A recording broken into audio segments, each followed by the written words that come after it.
Welcome to ஜோலா kitchen. இந்த செம்பு பானையை பாருங்கள், தண்ணி குடத்தை பாருங்கள், எவ்வளோ கருத்து போயிருக்கு பாருங்கள். இதை இப்போ எலுமிச்சம்பழமும் கல்லுப்பும் வச்சு நம்ம க்ளீன் பண்ண போகிறோம். இது எலுமிச்சம்பழத்தை வச்சு இந்த கல்லுப்போடு சேர்த்து விளக்கும்போது நம்ம கடையில் வாங்கும்போது என்ன கலரில் இருந்துச்சோ அதே கலருக்கு இது வந்துடும். இது எலுமிச்சம்பழம் எனக்கு ஈஸியாக கிடைக்கிது. எங்கள் வீட்டு கொல்லையில் ஒரு நாளைக்கு ஒரு 10 பழமாவது காற்றுல விழுந்து கிடக்கும். அதனால் நான் இதை வச்சு இதை உங்களுக்கு க்ளீன் பண்ணி காமிக்கிறேன். இப்போ இந்த பித்தளை பாத்திரம், செம்பு பாத்திரம் இதெல்லாம் விளக்கறதுக்கு ரசாயன சொல்யூஷன் வந்திருக்கு. இருந்தாலும் எனக்கு எங்கள் வீட்டில் இது கிடைக்குதுங்கிறதுக்காக நான் இதை வச்சு எப்படி க்ளீன் பண்ணிக்கலாங்கிறத தான் உங்களுக்கு காட்டியிருக்கேன். இந்த தண்ணி, இந்த சிட்ரிக் ஆசிட்டோட அந்த உப்பு சேர்ந்து அந்த ஜூஸ் ஓடி வர்ற இடமெல்லாம் க்ளீன் ஆகிருக்கு பாருங்கள்.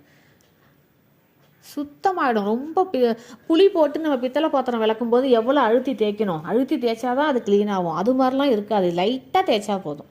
உப்பை தொட்டுக்கிட்டு லைட்டாக தேய்ச்சா போதும். நம்ம கடையில் வாங்கின பாத்திரம் மாதிரி இப்படி லைட் ரோஸ் கலருக்கு அழகாக வந்துடும். எவ்வளோ அழகாக வந்துட்டு பாருங்கள். சூப்பராக வந்துட்டு பாருங்கள். அந்த களிம்பழம் அந்த வெர்டாக் மேலே இருக்குது பாருங்கள், பச்சை கலரில் சுத்தமாக வந்துடும். சூப்பராக இருக்கும். இது விளக்குனதுக்கப்புறம் பார்த்திங்கன்னா அவ்வளோ அழகாக இருக்கும். இல்லை தண்ணி பிடிச்சி குடிக்கும்போது ஆசையாக இருக்கும் நமக்கு. இப்போ சொல்யூஷன்லாம் போட்டு காசு கொடுத்து வாங்கி விளக்கலாம், ஒன்றும் தப்பு கிடையாது. இருந்தாலும் எங்கள் வீட்டில் இது இருக்குது, அது எலுமிச்சம்பழம் நிறையா இருக்குதுங்கிறதுனால இதை வச்சு நம்ம விளக்கலாம், இதை வச்சும் நம்ம க்ளீன் பண்ணலாங்கிறதுக்காக உங்களுக்கு இந்த வீடியோவை நான் போட்டிருக்கேன்.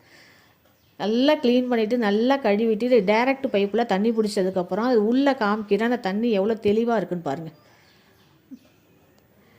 சூப்பராக இருக்கும். விளக்கி கழுவி தண்ணி பிடிச்சி இந்த குடத்தில் தண்ணி பிடிச்சி வச்சுட்டு அந்த இடத்த பார்த்தாலே அவ்வளோ அழகாக இருக்கும், ஐஸ்வர்யமாக இருக்கும்.